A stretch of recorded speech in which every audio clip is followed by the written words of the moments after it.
இந்த மெயின் ரோட்ல இருந்து அந்த மலை அடிவாரம் போகிறதுக்கு ஒரு 1 கிலோமீட்டருக்குள்ள தாங்க இருக்கும். இப்போ மலை அடிவாரம் நம்ம வந்துட்டோம். இந்த இடத்துல பூஜைக்கு தேவையான பொருட்கள் எல்லாமே இங்கே கீழே வைக்கிறாங்க. இதோ ஆர்ச் தெரியுது பார்த்தீங்களா? இதுதான் கார் பைக்லலாம் மேலே போகிறதுக்கான வழி. இங்கே தெரியுது பாருங்க, இது படிக்கட்டு வழியாக மேலே ஏறுறதுக்கான வழிங்க. படிக்கட்டு வழியாக மேலே ஏறுறதுக்கு முன்னாடி இந்த இடத்துல ஒரு விநாயகர் கோவில் இருக்குது. ஸோ விநாயகரை தரிசனம் பண்ணிவிட்டு அப்படியே வாங்க மலை மேலே ஏறுவோம். ஒரு 100 படிக்கட்டு தாங்க இருக்கும் இந்த வழியில். இந்த வழியில் ஈஸியாக ஏறலாம், ஏன்னா ரொம்ப பெரிய மலை இல்லை இது. மலை ஏறின கொஞ்சம் தூரத்திலேயே உங்களுக்கு இந்த இடத்துல ரைட் சைடில் பார்த்தீங்கன்னா ஒரு சின்ன ஒரு படிக்கட்டு பாதை போகும். இது வந்து பார்த்தீங்கன்னா ஒரு பாறை மீது முருகருடைய கால் சுவடு இருக்க மாதிரி ஒரு விஷயம் இந்த இடத்துல இருக்குன்னு சொன்னாங்க. ஸோ அதே மாதிரி இங்கே இந்த இடத்துல போய் பார்த்தோம் அப்படின்னா ஒரு பாறை மேலே ஒரு பாத சுவடு ஒன்று தெரிஞ்சுது.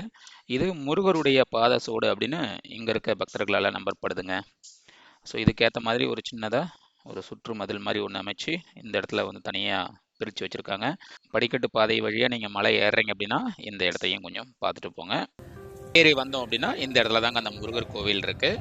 நீங்கள் படிக்கட்டு பாதை வழியாக வந்தீங்க அப்படின்னா இந்த முருகர் கோயிலை நீங்கள் முன்னாடி தரிசனம் பண்ணலாம்.